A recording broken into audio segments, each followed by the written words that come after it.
पूरी देश की जनता जानती है कि इनका हंसती है, जानती है कि इनके यहाँ तो वॉशिंग मशीन है। जो यहाँ से वहाँ जाता है वो धुल जाता है। प्रधानमंत्री जी यहाँ सदन में संविधान की किताब को यूं माथे से लगाते हैं, लेकिन संभल में, हाथरस में, मणिपुर में जब न्याय की गुहार आती है, उठती है, तो उनके माथे पे शिकन तक नहीं आता। भारत का संविधान संघ का विधान नहीं है।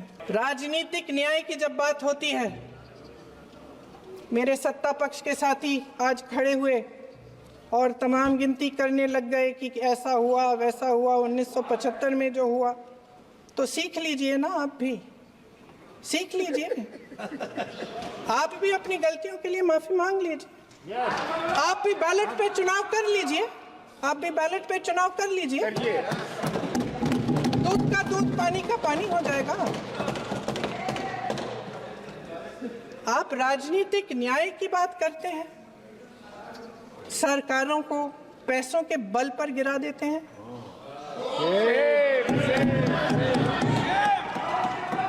मेरा आग्रह है कि अपन संविधान में सकारात्मक बोले।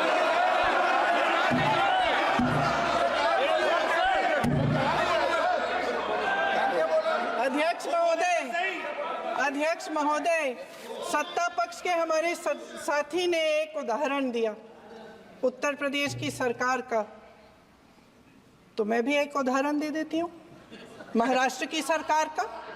मैं भी एक उदाहरण दे देती हूँ हिमाचल की सरकार को तोड़ने की कोशिश किसने की? पैसों के बल पे की गोवा की सरकार। तमाम उदाहरण है। राजस्थान की क्या ये सरकारें जनता ने नहीं चुनी थी? क्या संविधान इन पर लागू नहीं था? पूरी देश की जनता जानती है कि इनका हंसती है, जानती है कि इनके यहाँ तो वॉशिंग मशीन है।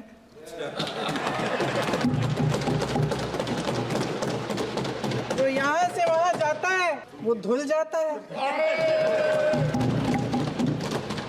इस तरफ दाग, उस तरफ स्वच्छता। और मेरे कई ऐसे साथी हैं जो इस तरफ होते थे उस तरफ चले गए, मुझे दिख भी रहे हैं, वॉशिंग मशीन में शायद धुल गए हैं। प्रधानमंत्री जी यहाँ सदन में संविधान की किताब को यूं माथे से लगाते हैं, लेकिन संभल में, हाथरस में, मणिपुर में जब न्याय की गुहार आती है, उठती है, तो उनके माथे पे शिकन तक नहीं आता।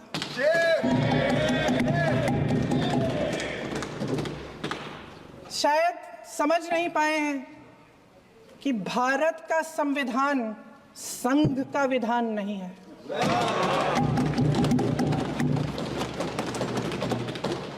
भारत के संविधान ने हमें एकता दी, हमें आपसी प्रेम दिया। उस मोहब्बत की दुकान जिस पर आपको हंसी आती है, उसके साथ करोड़ों देशवासी चले। करोड़ों देशवासियों के दिल में एक दूसरे के लिए प्रेम है, घृणा नहीं है। ये माहौल नहीं है। आज जनता को सच बोलने से डराया जाता है, धमकाया जाता है। पत्रकार हो या विपक्ष का नेता हो या किसी यूनिवर्सिटी का प्रोफेसर हो, छात्र संघ हो या कर्मचारियों का संगठन हो, सबका मुंह बंद कराया जाता है। किसी पे ईडी, किसी पे सीबीआई, किसी पे इनकम टैक्स, फर्जी मुकदमे लगवाए जाते हैं, जेल में डाल दिया जाता है। विपक्षी नेताओं को जेल में डाल दिया जाता है, उनको सताया जाता है। किसी को नहीं छोड़ा इस सरकार ने। देशद्रोही कह के उत्तर प्रदेश में मुझे याद है कुछ अध्यापिकाएं प्रदर्शन कर रही थी, उन पर मुकदमा डाल दिया देशद्रोही का, उन्हें देशद्रोही कह दिया। इन्होंने देश का पूरा माहौल भय से भर दिया है। इनकी मीडिया की मशीन झूठ फैलाती है, तरह तरह के आरोप लगाती है, और शायद वह भी भय में ही है।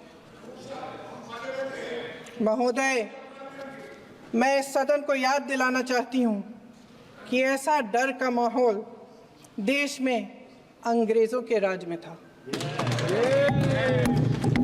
जब इस तरफ बैठे हुए गांधी की विचारधारा वाले लोग आज़ादी की लड़ाई लड़ रहे थे और उस तरफ वाली विचारधारा वाले लोग भय में रहकर अंग्रेजों के साथ साठगांठ कर रहे थे। लेकिन अध्यक्ष महोदय, भय का भी अपना स्वभाव होता है। भय फैलाने वाले हमेशा भय का खुद शिकार बन जाते हैं।